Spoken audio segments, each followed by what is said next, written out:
I said, there we go. As many of you know, we are privileged to have a special guest speaker tonight from Ohio. We are excited to introduce her and have her speak in just a short few minutes. However, before that, I would like to tell you a fun fact about the lower four counties here on the lower Eastern Shore. The common knowledge of the Eastern Shore is very conservative, that it's the most conservative part of the state. That's actually not entirely true. No, this area has voted conservatively for many years now. There's actually 5,000 more registered Democrats here on the lower Eastern Shore than Republicans. And there's only one county on the lower shore that has more registered Republicans than Democrats, and that's Worcester. So there is an opportunity in this area to elect progressives and other left-leaning politicians and make this area more blue. That's what we're here to talk about tonight with Senator Nina Turner from Ohio, who has experience working in rural areas, so we can figure out how to take that plan and move that to this area so we can elect progressive and left-leaning candidates who will solve the economic, social, racial, and environmental injustices we face. Before we get started here with announcements and quick updates, I would like to take a minute to recognize the guests in the room tonight. I'd like to first thank our affiliates, Our Revolution and Our Revolution Maryland, who helped put on this event, helped get Nina Turner down here and get her safely to the shore, as well as our sponsors, the Salisbury University Democratic Club. Thank you for sponsoring the event and helping us get the room.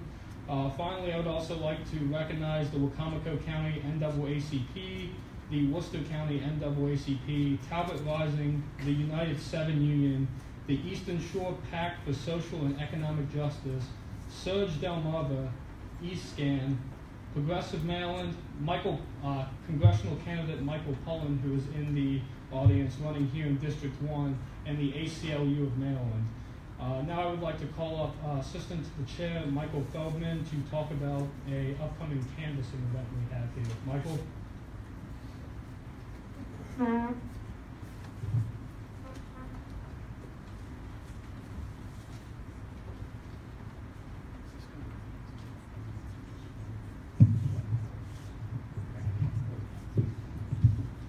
Good evening, guys. For those of you I have not met before, thank you for coming. My name is Michael Feldman.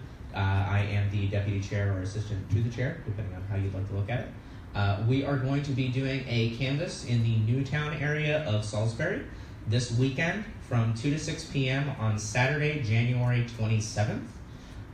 Basically, we're going to be doing what's called deep canvassing and asking voters about what issues they care about and what is important to them. And then for those who are on board with Ben Jealous, as most of us are, we will be canvassing for Ben Jealous as well, as he has been endorsed both by Our Revolution and Progressive Maryland. Please, if you have any interest in canvassing, I will be reaching out to those of you that passed by me as you walk out this evening, and we'll be asking you to RSVP for that event so that we can give you all the information. We'll be meeting at the North Salisbury School. Like I said, in the in the Newtown area. If you guys have any questions, comments, or want to RSVP, again, please stop and see me on your way out at the registration table. Thank you, guys.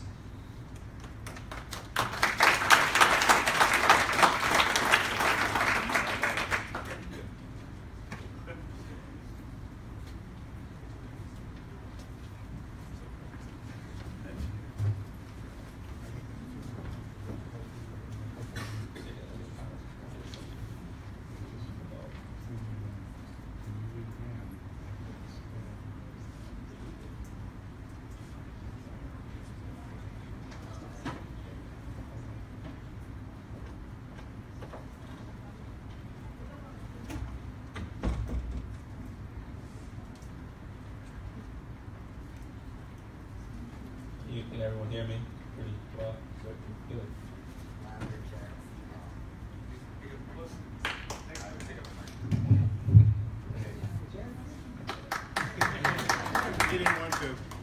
All right, for those of you that don't know me, my name is Jamad. I am the Lower Shore Progressive Caucus Community Outreach Committee Chair.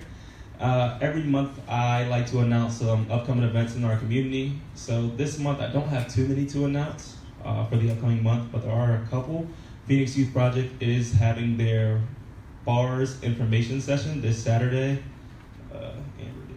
And the workshops actually begin February 15th. The bars is a youth poetry class that they do. So they get people that actually do poetry to teach the youth how they can express themselves through poetry. For those of you that do not know the Phoenix Youth Project, they are a nonprofit organization in the area that focuses on empowering the youth and giving them a voice through the arts. Also, the Extraordinary League of Gentlemen is having their second annual Mother's Sundance. The Extraordinary League of Gentlemen is another nonprofit in the area, and this time they are trying to give young men, young women, even adult men, because I will be taking my own mother, who has mothered 14 children, so she deserves to be treated. So that event is going to be February 10th, and it's just an opportunity to tell your mother, pretty much, I love you, Mom, here's a dance, come out, let's have some food and have some fun. Those are our upcoming events, and I'll pass the mic back to Jared.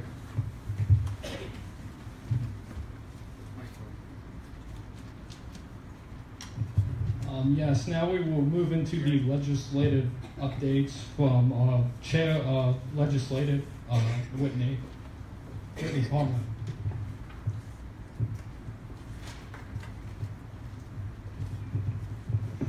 Good evening, everyone. So I'm just going to give you a few quick updates on some of our legislative priorities while the General Assembly in Maryland is in session. First, we want to say thank you to Delegate Sherry Sample Hughes and Senator Jim Mathias for voting to overturn Governor Hogan's veto of paid sick leave. One of our core principles here at the Lower Shore Progressive Caucus is supporting and fighting for workers' rights. Also, if you can take a few moments either this evening or tomorrow morning to call your senator and ask that they support SB 2, which is the Rape Survivor Family Protection Act, which is scheduled to be voted on tomorrow currently, just to ask them to support that. That would be wonderful. Also, on Monday, February 19th, our Revolution Maryland is planning a statewide lobby day. So we're hoping to get as many shore folks as possible to Annapolis to lobby our delegates and senators on a few different bills. We will be focusing on the Community Healthy Air Act, $15 minimum wage, single-payer health care, increasing our renewable energy portfolio, criminal justice reform, and debt-free community college. For the sake of time, I'm not going to go into details, but I'll be hanging around after the meeting, so if you have any questions, please ask me, or you can contact us via email, Facebook, Twitter, Instagram, all of the methods. So, thank you.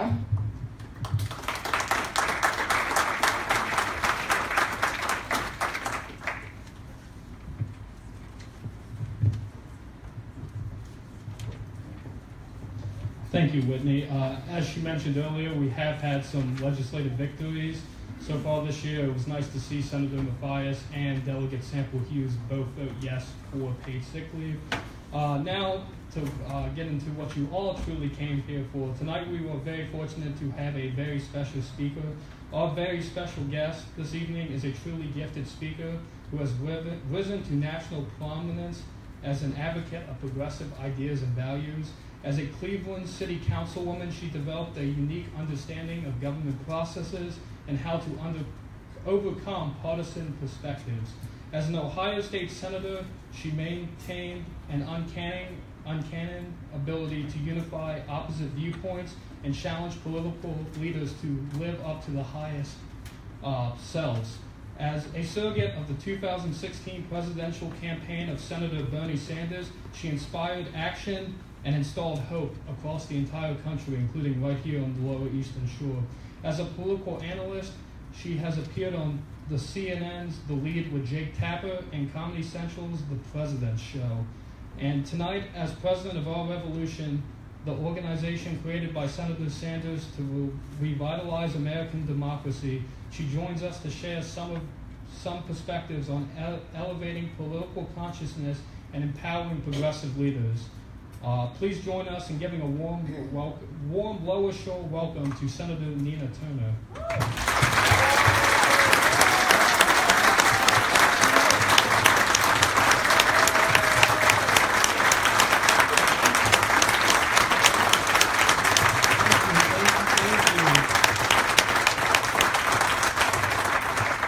It is such a pleasure to be here this evening. And I I've been all over Maryland. I'm really excited about that.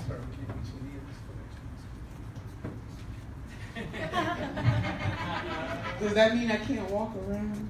No, feel free. Can I get in front? Do I have to? Yeah. Only if we're going to show this on YouTube. Goodness gracious. Okay, I want you to show it on YouTube. As many of you have seen me in action, you know I like to walk around. I like to be, out there in the crowd. So I just, I want to thank the chair.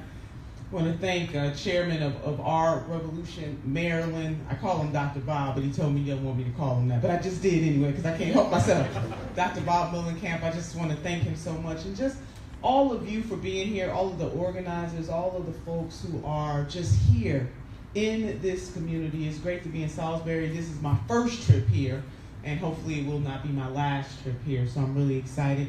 And also I have joining me is my director of the organizing department. He will wave his hand. Kyle is back in the back of the room. He's part of the team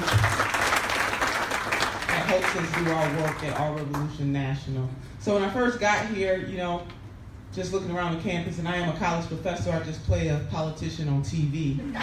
But my first love is teaching. Man, I can't walk around. My first love is really teaching. And, this is really a moment for us.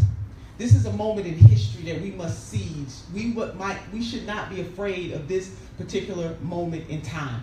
I know that it looks like there's lots of problems, and there are, but I do believe that there's promise in the problem. And as I had the opportunity last year to travel to 5 cities with Jim Hightower, who is a force of nature, any of you know of him, and we went to 5 cities in Texas, and we started in Austin, and we ended in bright red Tyler, Texas. Bright red Tyler, Texas. So red Tyler, Texas.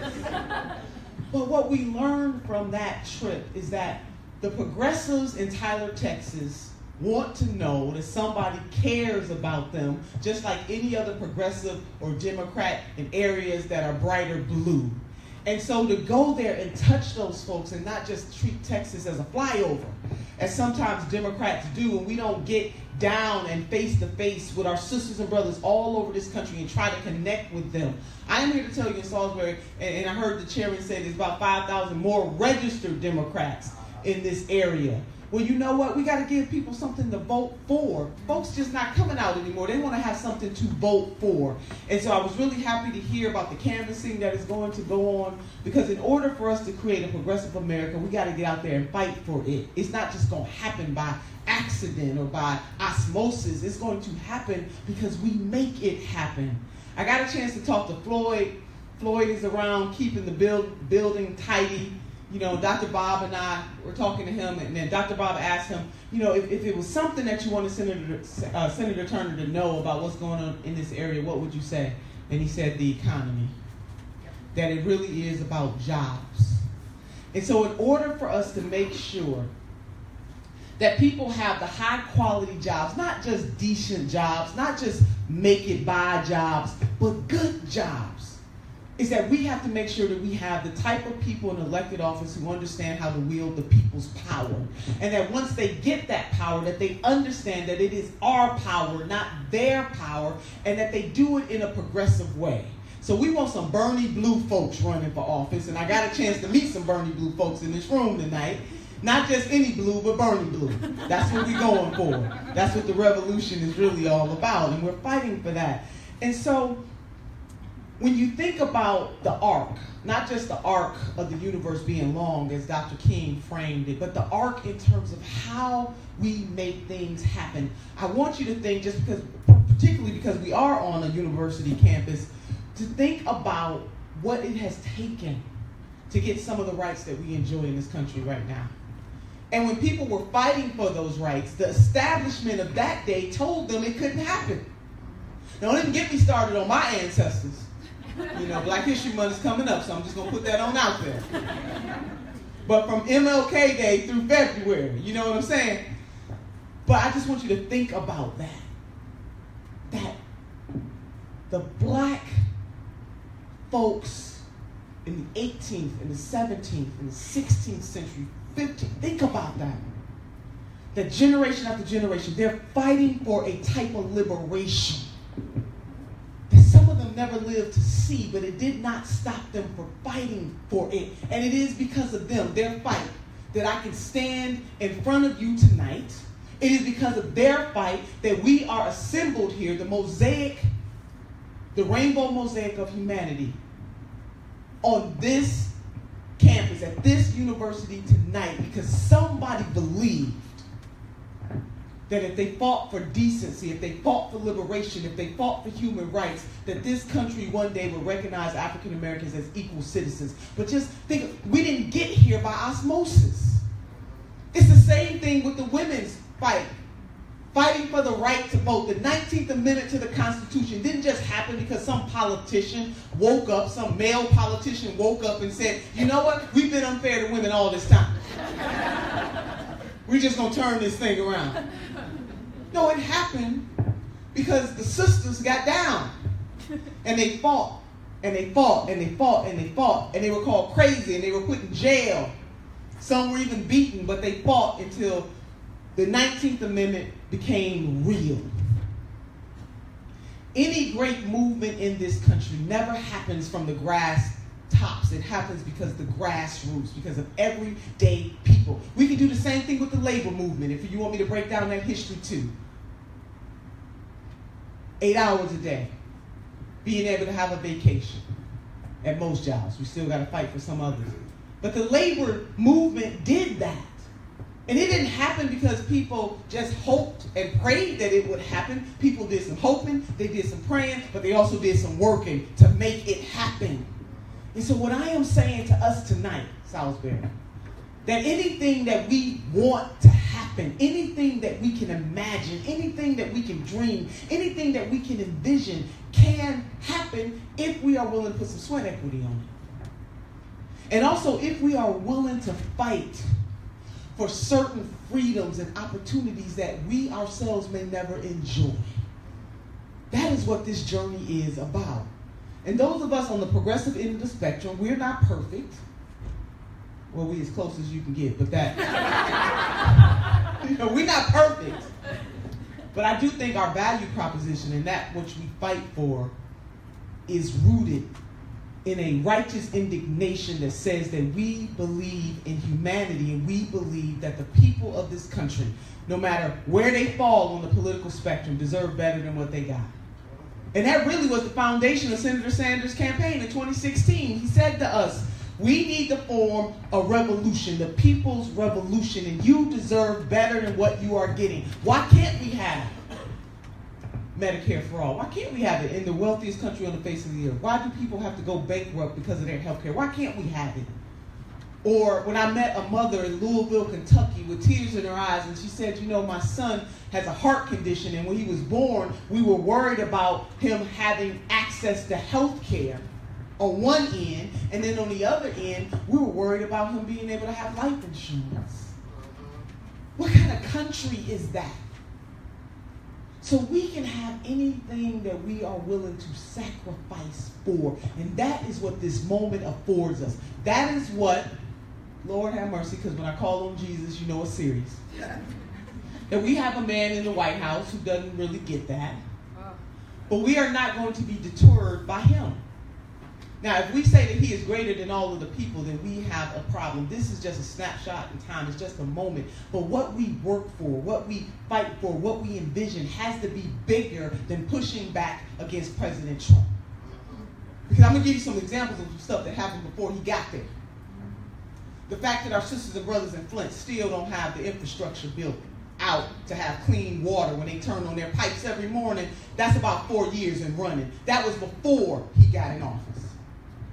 In the same way that we're dealing with the DACA situation, that we have 800,000 young people who were brought to this country, and now this country, in terms of its policymakers and the people who we hire through the power of our vote to do the right thing, to do the morally right thing, and they can't seem to get it together. DACA was signed in 2012. What did Democrats think was going to happen? It was temporary from the moment that President Obama signed the executive order. What we should have been doing as Democrats is preparing to make it permanent. And now we find ourselves in 2018 trying to wonder, what are we going to do to push back? When we had the power, we didn't deal with the situation right then and there. What did we think was going to happen? It was always temporary. So we need to get elected officials in office who understand how to wield the people's power. And when Democrats have all of the power, we need to push as hard as the Republicans do when they have the power. And get a backbone, get a spine. Don't fold like a napkin or a bed sheet. I mean, come on.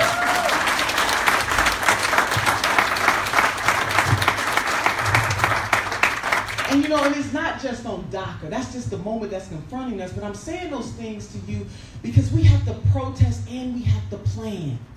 And I can tell you as a politician, as somebody who has served in elected office, that sometimes politicians make political calculus and they really have no intentions on following through. I'm just going to put it out there just in case that's a surprise to you. That sometimes when politicians are running for office, even those that you like, they're weighing out the political environment, what do the polls say, they're making a political calculation, and they really have no intention on doing what they said that they were going to do. And you know why they get away with that? Because we let them. And so we got to stop letting our like for somebody. Because see, it's easy to point the finger at Mr. Trump, and he deserves many fingers to be pointed at him because he is creating an environment as the leader of the free world that is as toxic as hell. He is. And he is bringing up to the surface. There was a report out that just said that some of the white nationalist groups in this country are a bigger threat than some of the foreign terrorist groups that we fight against. What does that say about us as Americans in the 21st century? So all his presidency is doing is bringing to the fore, to the surface, what was already deep. Because if it wasn't there, it couldn't bubble up. So we should take no great pride in that. So what are we going to do as a nation to heal the wounds and the divide of racism and bigotry and sexism and ageism and systemic discrimination? All Mr. Trump's presidency is reminding us is that we have more work to do. And if we let this moment pass us, shame on us. Now, he has to go, no doubt about it. But what are we going to fill that void with? It cannot be more the same. We're not going and catching all this hell for more the same. And so my message to us as progressives, that as we are out there door knocking to connect with our neighbors in a way that does not downgrade them, the level of vitriol that is happening in American society in the political arena makes me sick to my stomach, that you have leaders who continue because they benefit from that division. Now look, I might not agree with the politics of somebody who voted for Mr. Trump. Most likely I don't agree with the politics of somebody that voted for Mr. Trump. But it is not my position to call them stupid, to call them deplorable, to call them basement dwellers, to look down on them. If I want to win them over, I'm going to talk about what we have in common. That they, like they want to live in good neighborhoods. They want their kids to get good education. They want to know that their children will have a better future than they have. They want to make sure that the government is working. Now, we might differ on how to get there. They want clean water and fresh air. So how do we, in the words of Stephen Covey, seek first to understand and then to be understood? In Salisbury, you are in a unique position to do that. Areas like this, and areas like Tyler, Texas, and areas like Ross County in my state of Ohio, those are good places to be able to have those neighbor-to-neighbor conversations. Now, some folks we're just not going to win over, and that's okay too. But when we start using our politics to deny another person's humanity, we have gone too far. And I don't love any political party that much to deny anybody's humanity. Who am I to do that? And that is what this political environment is cultivating. And in my opinion, as long as we continue to make everything that we do about Mr. Trump, see, that's what he wants. Because he's excited when it's all about him. We just feeding the machine when it's all about him, because it's all about him to him. It's all about him. So how are we going to talk about what we are working towards, what we are fighting for, what kind of country we want to see, and how are we going to make it happen? And so whether that's you running for office, or you supporting somebody who's running for office, or you volunteering in a school, whatever it is, we must do it. And in a representative democracy, sisters and brothers, we don't get to sit on the sideline. We got to be in it. It is participatory sport.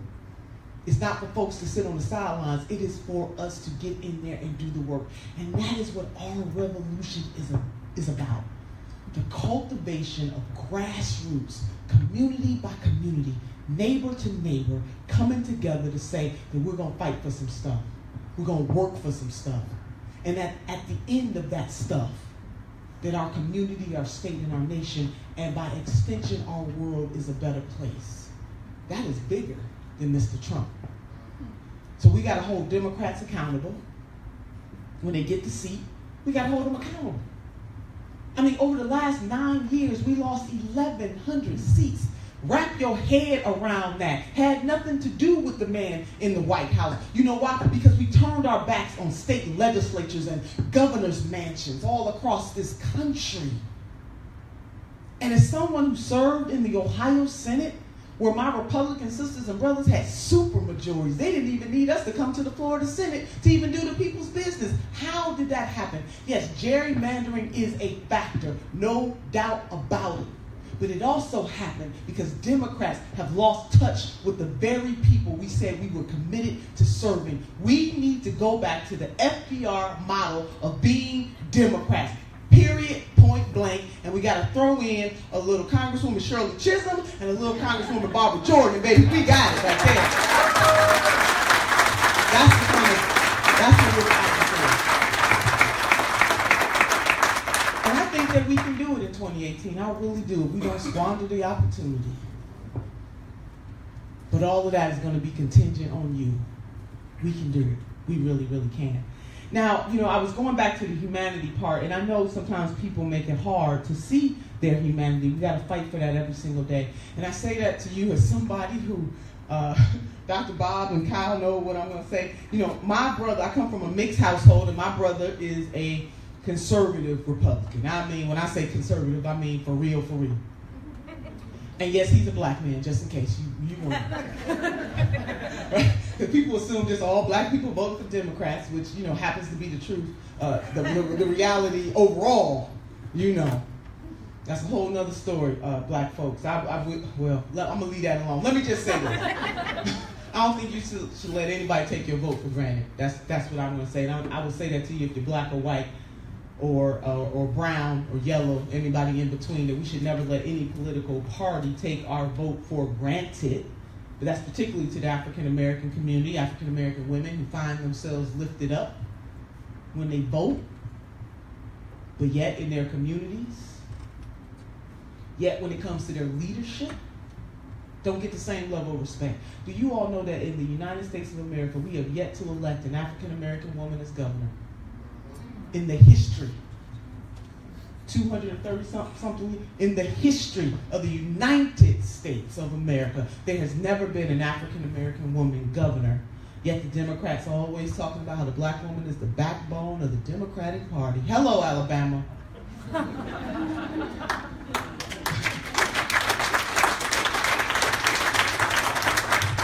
I'm just throwing some stuff out there to work on your mind, because I believe that we should be mature enough to have these conversations, and I'm not saying anything to you that I wouldn't say in any audience in America. That's part of the problem. You got politicians who say one thing to one set of folks and another thing to another set of folks. We are in this together.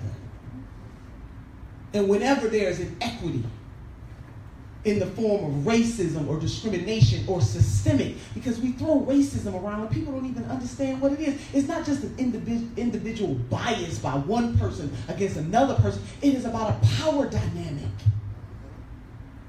It is about a system where 2.2 million people are imprisoned in this country, and most of those people are black and brown. A system. It's about a system where redlining took place, where written into the restrictive covenants was don't sell your house to a Negro. Or don't sell your house to a Jewish person. I'm talking about systems. And so all of us have to be committed as we try to form a more perfect union to address the system. And who runs and creates the systems? The people. And so we need conscious-minded people of all walks of life, because we are all in this together, to care about the systems and the kind of country that we live in and the kind of country that we want to be. And we can't do that just by blaming one person. Now, he needs to be called out. You know, his attorney general is now about to go back hard on crime and marijuana, you know, putting it back up there, arresting folks for that, and doing all of this stuff that makes it tough for people to be able to have a second chance in this country. We have to push back on that. But as long as we continue to only focus in on Mr. Trump, all of that other stuff is being chipped away. EPA chipped away. Our national park systems chipped away. Because guess what? We're so focused on the one person, every other plan that they have, they're able to carry it out because we're not paying attention. So some of us have to pay attention to Mr. Trump, and then other of us have to pay attention to what's really going on beyond the man behind the curtain. So at our revolution, that's what we are about. It's restoring democracy for the people who have been left behind in this country, to speak truth, the power, even if it's among our friends. When they have the power, they need to use it to lift people, and don't play games with it. Do it. But we got to hold those folks accountable. So at our revolution, we are going to continue to work electorally to elect progressive candidates. We work on issues like $15 an hour, like Medicare Care for All, as we're doing. And right here, you're going to have something in Maryland, and then we have something going on in California. And hopefully, state by state by state, we can force our state folks to do what the federal government refuses to do, so that one day we will have Medicare for All in the United States of America. We can do it. You know, President Nelson Mandela once said that it always seems impossible until it is done.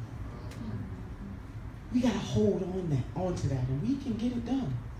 We can get it done. And we do have to deal with, as Floyd told me in that hallway, about the economics. It's about Maslow's hierarchy of need. If I had some chalk, I'll write on the board. How many of you are familiar with Maslow's hierarchy of needs? That's really what politics is all about. It is about that hierarchy of need, that we cannot self-actualize as individuals until we have our base needs taken care of first. So we should care that this system, it is rigged. That most of the concentrated wealth is in the hands of very few. Meanwhile, back at the ranch, the rest of us are scraping at the bottom of the barrel. It is not right. And it's not about begrudging anybody for being wealthy. I've traveled all over this country. I've never heard anybody who had a concern about somebody being wealthy. But what we the people are tired of is pure, unadulterated greed and exploitation. That's all we're saying. That we got to care that we have almost 50 million people who live in poverty, and most of those people are children. We ought to care. And that sometimes in this life, we all don't start off at the same line. That some people have more advantages than other folks. That if somebody is part of the working poor, it's not because they wanted to be there. You know, on the first day of class, when I talk to my students in class, I usually ask them what they want to be when they grow up. And I have yet to have one of my students say the following: Professor Turner, when I grow up, I want to be working poor. That's my goal in life. You know, you usually have people say, I want to be a teacher, I want to be a nurse, I want to be a lawyer, I want to be a doctor, I want to be a carpenter. I want to be. But nobody says they want to be poor. And so to be in a political environment where the people who have most of the power look down their nose at people who are poor and ascribe to them that there's some deficiency that they have some type of human deficiency as to why they are there. Now, we all can do better, But a lot of this has to do with the system. We just saw that in the GOP tax cut.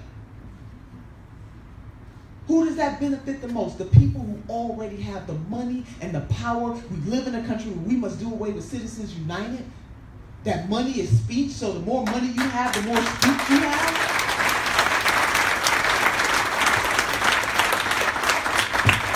You know, I'm part of Stamp Stampede. How many of you are familiar with Ben and Jerry's ice cream? Ben Coleman and Jerry. Boy, let me tell you. But Ben has launched, along with Jerry, this organization called Stamp Stampede. Please look it up. But one of our stamps, and you can stamp money the good old-fashioned way, track your money. But one of the stamps says, not to be used to bribe politicians. Right? Come on, now that's what we're about. So, at the root of all that we're talking about really is this thing about the money. And the more money you have, the more speech you have. And also, you can run for office. And that leaves working class people like us out. Even sometimes on the state level now, you need millions of dollars just to run for a state rep seat or a state senate seat. Unconscionable. So at the core, so whether you're in this room because you care about the environment, or whether you're in this room because you care about income and wealth inequality, maybe you're in this room because you care that women are not making dollar for dollar as a man. Maybe you're in this room because you care about education. Whatever brought you here, just know that fundamentally, all that we care about is linked to the fact that money is speech. And we have to do something about that. And it is just wonderful that we had a presidential candidate in 2016 who decided that he wasn't going to take PAC money and big corporate dollars, that he decided to do it $27 at a time. We can do that. People power, time, treasure, and talent. So I'm about to close this thing up. So I was talking about my brother, right? I come from a mixed family. And I talk to my brother every morning at 7:30. Because I'm trying to get into the mind of a conservative Republican. I'm trying to understand. And my brother makes sure that I understand. And I enjoy our conversations. And the reason why I'm bringing him up, because I just want you to follow me for a minute. I thought about how polarizing it is right now and how heavy we feel all the time. How people have broken up relationships over the 2016 election. People just stopped talking to folks over this election, and how we let this one man and this one election and this atmosphere tear us apart, human being to human being. The fact that my brother is a conservative Republican, if I needed a blood transfusion right now,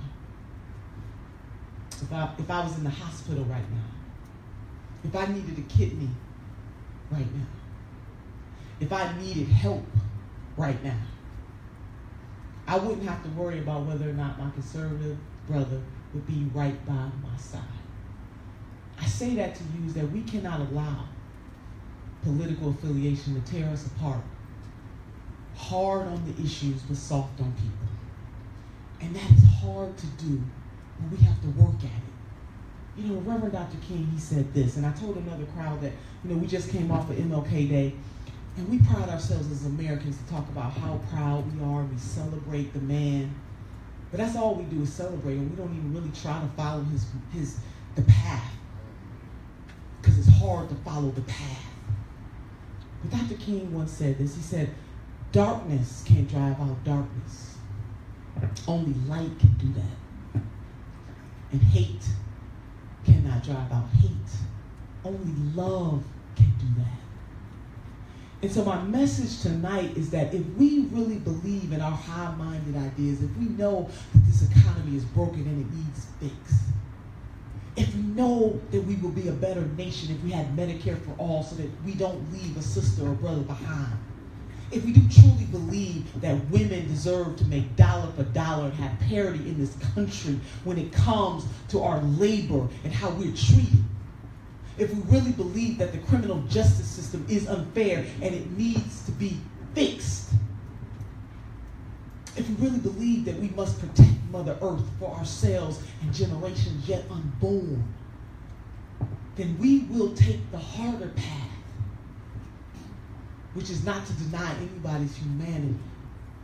Now, there will come a time when you are face to face with people who are just flat out racist and bigots. But everybody who voted for Mr. Trump is not that. Everybody who believed him when he said, you guys got a rotten deal and TPP was wrong and NAFTA was wrong, and when I get in there, I'm going to fix it. You're going to have the best health care ever, believe me. These are the things that he said on the campaign trail. And guess what? Some folks just flat out believed it. It doesn't make them bad people. It makes him a bad person for lying. Because he hasn't done any of that up until this point. But what I do know is 2020 is coming. And we can't jump over 2018 to get to 2020, meaning we must elect people in office from school board to the mayor's office, to city council, to the state legislature, to a governor. Hello, been jealous.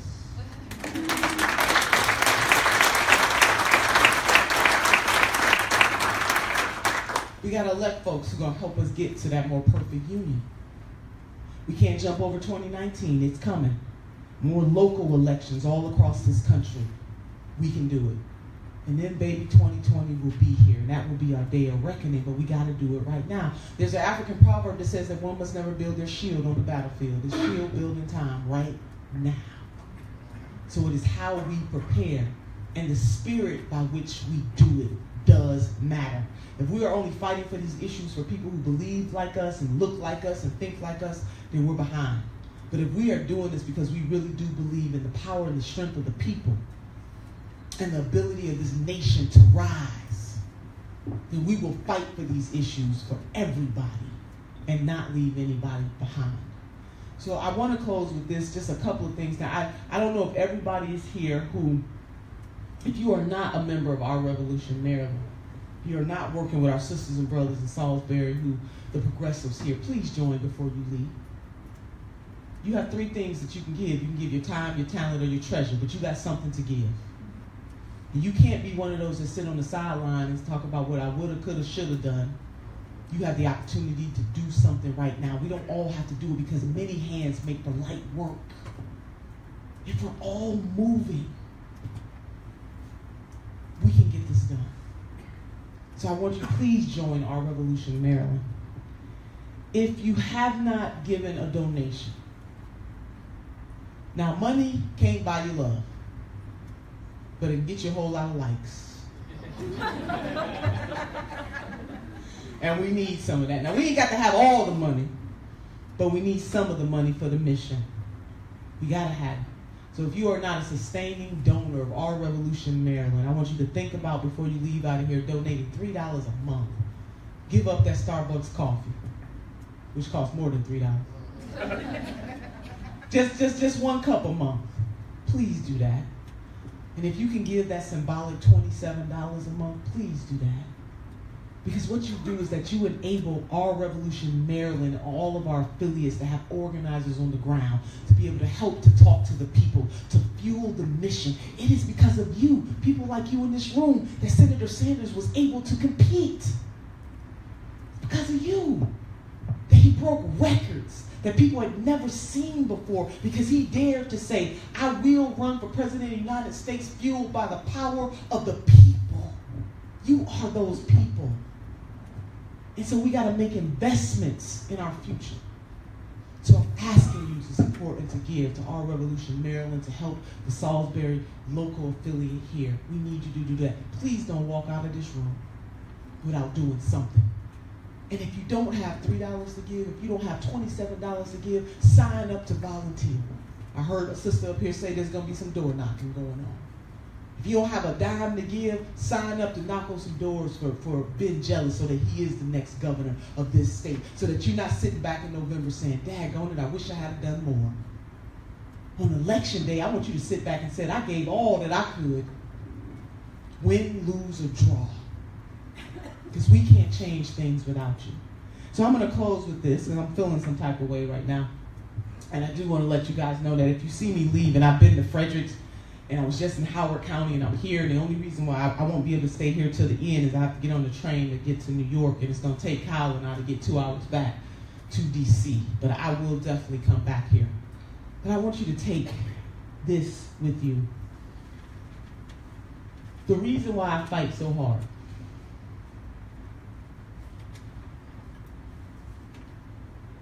is because I understand what Langston Hughes said in his poem, Mother to Son, life ain't been no crystal stair. And that cuts across all ethnicities. Because that's another thing some politicians are trying to do. They're trying to drive a wedge between us based on ethnicity. We can't let them do that. Now, we know black and brown sisters and brothers do suffer disproportionately, but when I go into the rural areas of this country, I see my white sisters and brothers, and rural doesn't always mean white, because in South Carolina, when I go into rural areas, guess what? They're black.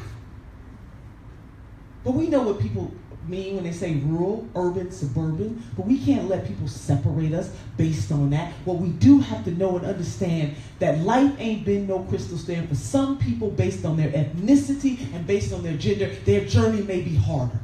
That's all we got to remember. And we have to work to eradicate racism, sexism, ageism, all the isms. We don't want none of the isms.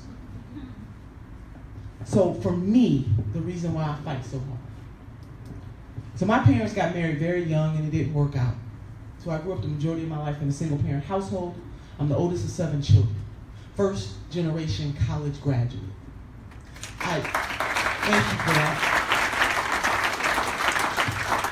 And I didn't know how I was going to make it. I'm going to tell you that. I didn't see it, because it was hard. When you don't have somebody sitting at your kitchen table who can walk you through this stuff, I didn't know. But one day I had a defining moment. I know all of us know, because our stories are our strength. And I got home from school one day, Cuyahoga Community College, and there was a note on the refrigerator door, because in the dark ages, there was no text messaging. Just good old fashioned. How many of the seasoned folks in here know what I'm talking about? It's a magnet on the refrigerator door with a note on it, Millennials don't sit on the seasoned folks, okay? We got stories to tell. Man, and my husband and I, we got home, and there was a note on the refrigerator door instructing us to go to the hospital. And, I didn't think anything of it because my mother had a history of high blood pressure, but little did I know that was going to be a defining moment. Oldest of 7 children. I was 22 years old. I get to the hospital with my husband. A nurse leaps from her seat and she escorts my husband and I into a room that they called the family room. And all of my siblings were already there. They were crying. My conservative Republican brother, 6 feet 5 inches tall, I had not seen him cry since he was a little boy. It was a heaviness in the room. The doctor came in the room. She said, "Family, I hate to inform you, but your mother is in a coma." And I went to the room where my mother was, and I could no longer contain myself. I'm trying to be strong because I'm the oldest at 22 years old, 7 of us. The youngest is 12. And I find myself looking at my mother, and I'm crying like a baby as I'm having a flashback about a woman who was raised as an only child in a solidly middle-class household. That my grandmother, born in 1913, and my grandfather, born in 1913, gave my mother a good home. And she could have been anything that she wanted to be, but all of us do not run this race at the same pace. I had a flashback about a mother who would cry herself to sleep during Christmas because she couldn't afford to buy 7 children all of the latest gadgets and designer clothes. Or a mother who, from time to time, could not afford to pay utility bills. And rather than tell her children that she couldn't pay them, would have us in the living room praying to God to turn our lights on. Life ain't no crystals to me. So my mother died at the age of 42 years old with her dreams deferred.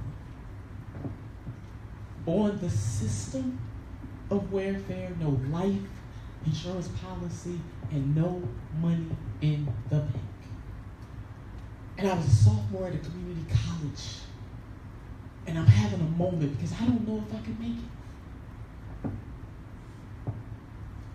But as sure as there's a God in heaven, and as sure as people in my life who saw something in me continue to push me, I was able to walk across several college stages and collect several degrees. And I did all that in my mother's memory. Every degree, even though she never lived to see me accomplish any of these things, sworn in, becoming honorable, doing some great things. Life ain't been no crystal stair. But the greatest moment for me was not when I graduated, but it's when my son graduated, because I knew that truly that cycle of undereducation had been broken. What are you saying, Senator Turner? I am saying this, that we cannot give up on anybody. That what we are fighting for and pushing for matters. That there are other Nina Turners out there from all walks of life. We don't know what anybody is going through from one moment to the next moment. And how dare we look down our noses on people and talk about them like dogs just because they decided to vote one way or another. In this movement, we stand up for all people. And the thing that attracted me to Senator Bernie Sanders was several things. But when he talked about college for all, he was talking my story, because it is college education that liberated me. When he talked about Medicare for all, I thought about my mother laying in that hospital bed. I thought about a fight, because I don't want anybody else to have to know what happens to a dream deferred. And that is why we work. Because we're trying to make sure that very few people have to ask the question, what happens to a dream deferred? And that is why it is important that you are in this fight. It is important. You do matter, and what you do matter, it matters. And so we need you in this fight. And it was not my intent to bring people down, but to lift you up. To say to you that when you see me fighting like hell, I'm a Mother Jones kind of girl. Pray for the dead and fight like hell for the living. That's how I roll at all times.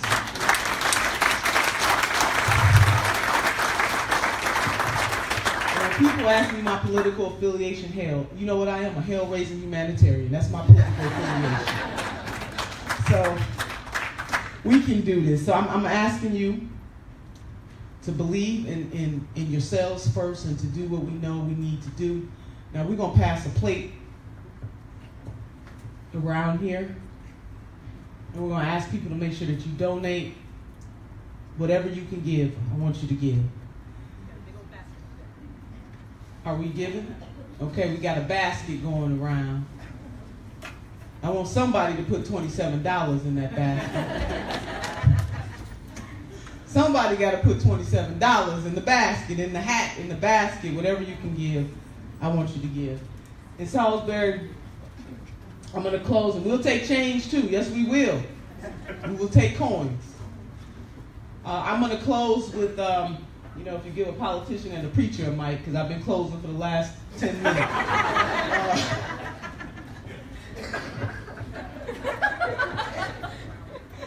My mother was an evangelist. She was a preacher, so I went to church 8 days a week. So that's that. So it's in my soul. Now I want to close with a story from my grandmother. Many of you may know I'm famous for this story. It's the 3 bones. And my grandmother couldn't read or write. She was born in 1913. She couldn't read or write. But she had what we call in the African-American community mother wit. She was one of the smartest women I've ever known. And my grandmother, she could count her money though, ladies. I just want you to know that. She couldn't read or write, but she counted her money. And she kept her money in what she called the Southern Ladies Bank and Trust.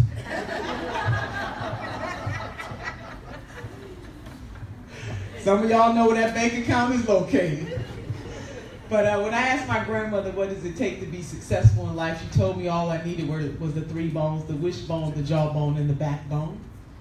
She said the wishbone will keep you hoping and praying, because hope is the motivator, but the dream is the driver. She said the jawbone will give you courage to speak truth to power.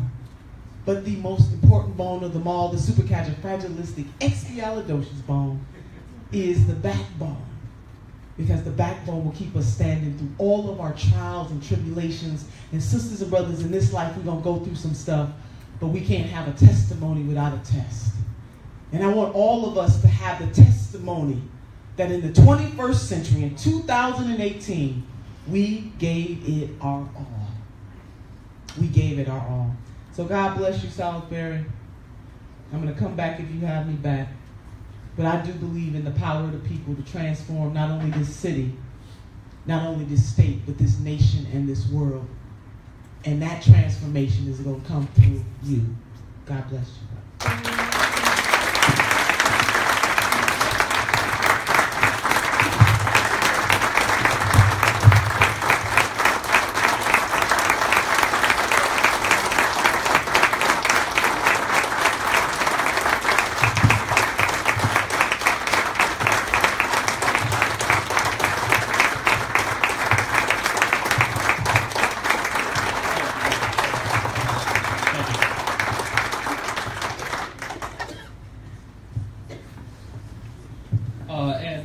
Turner, before you go, various organizations across the entire Lower Shore, including ourselves, wanted you to remember us and give a little piece of the Eastern Shore. So we got together a little gift basket for you. So we want you to take this on the road. We want to thank you. You've been to Frederick. You've been to all over the entire Howard. You've been all over the place. So thank you for taking the time to come to the Lower Shore. Rise up.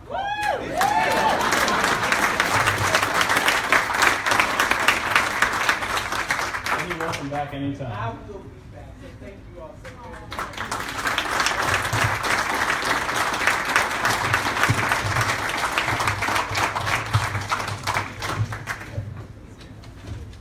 Once again, I would like to thank affiliates of Evolution and Nina Turner for taking time out of her very busy schedule to come speak to us. I would also like to take this time to once again thank our sponsor, is Carissa here from the SU Dems. Hey Carissa. I would actually like to welcome her down to talk a little bit about her organization, the Salisbury Democrats, because without her group's help, this event would not have taken place. We would not have been able to get the room. So Carissa, if you'd like to take a few minutes.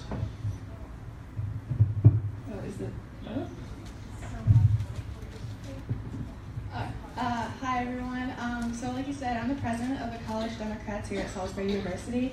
I just want to tell you about a few upcoming events. So on April 14th, we're holding a gubernatorial forum for Democratic candidates here on the Eastern Shore at this university. So we're going to try to get as many as possible. We already have a few people who have responded. So if you're interested in that, definitely come out. Talk to me after this if you want more details. I think that's really the only big things we have planned, but you know, if you're interested in getting involved with our university at all, let me know and buy some t-shirts. I got a signal, buy t-shirts.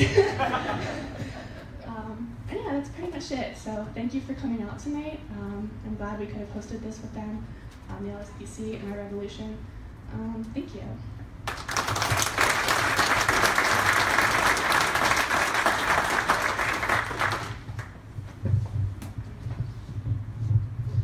And once again, thank you, Carissa, for everything that you do and continue to do.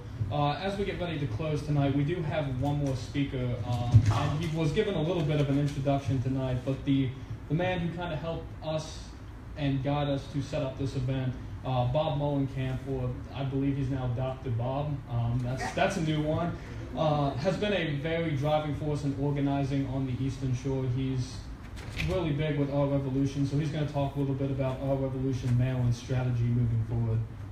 Thank you.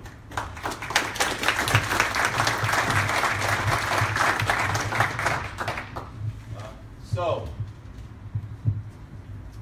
what is Our Revolution? What is Our Revolution Maryland?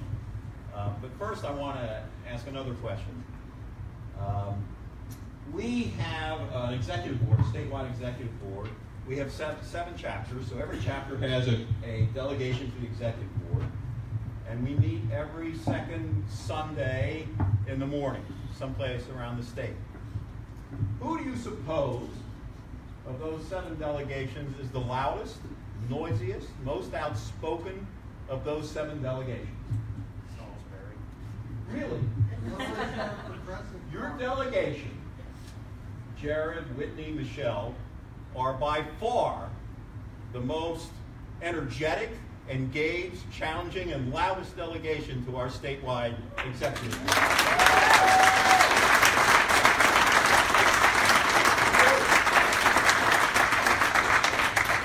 So what is Our Revolution? I have to answer it by asking another question. Why is Bernie Sanders the most popular politician in the country? By far, hands down. Because, as Senator Turner said, he does speak truth to power. Because it's nice for politicians to say, oh, we need free tuition, we need Medicare for all, we need a $15 minimum wage, we need to end mass incarceration that's racist and everything else. They can all say that, right? But they don't have to do anything about it. Why? Because the system is rigged. Do you know of the statements that Senator Turner made, the one that got the loudest applause in this room? Do you remember what it was? Get rid of Citizens United. Yeah. Oh, yeah. Right? The system is rigged. It is run by billionaires and millionaires, including in our state. And until we fix that system and have a political revolution, none of those things can happen. That's what our revolution is all about. That's who we are. Now, if you look at this map, I want to talk about what you all are doing here. If you look at this map, who gets all the attention politically in this map? Baltimore City. Well, Baltimore City, Baltimore County, there's a little place here, Montgomery, a little place over here, Prince George's, right? Who gets all the attention? And who gets ignored a lot? Taken for granted, assumed, and people just say, well, there's not very many of them anyway, right? And they'll all vote the wrong way if they vote, so we won't pay any attention to them, right? It's here, and by the way, it's over in Western Maryland where we also have a very, very thriving chapter. So we have made a commitment. That's what Jared was talking about. We have made a commitment as a statewide organization to put an end to this. Ben Jealous's campaign. Ben was the chair, national chair of the NAACP. Everyone knows that. Ben was also the co-chair of Our Revolution Maryland. Ben's politics are us. That's what he stands for, is this political revolution in order to bring about change in this state. And that means that his campaign and this organization is taking this really seriously and not taking it for granted. So we are going to commit resources to help you turn out, because how many of you ever saw the YouTube video of Bernie in Welch, West Virginia? Does that ring a bell with anyone? Go back, go on YouTube and look for Senator Sanders, Welch, West Virginia. Welch, West Virginia voted for Trump like 91-9, right? Bernie went there after the election, sat down in the middle of the room at Town Hall in Welch, West Virginia. And by the time he left 2 hours later, by just talking common sense about speaking truth to power and that we have to have a political revolution, they gave him a standing ovation, and they all said they would have voted for him if he had come there before, right? That's our message, and that's the message we're going to carry all the way through the Eastern Shore, including the Lower Shore. So that's our message. We are, we're really proud of what you're doing here, the chapter here in Lower Shore. We're proud of it. We're honored by it. I have to tell you, we're inspired by it. You are doing the Lord's work here, and you will make a difference in the election this year and beyond that. We have a convention, finally we have a convention, our founding convention, March 24th in Silver Spring. We want you to have a big delegation there. We're going to officially elect people. We're going to officially pass our bylaws. And we're going to pass our political program for the rest of this year in detail so that everyone comes back from that March 24th convention knowing exactly what we're going to do, county by county, town by town, all over this state, including the Eastern Shore, to elect Ben Jealous as the most progressive governor this state's ever had. Thank you.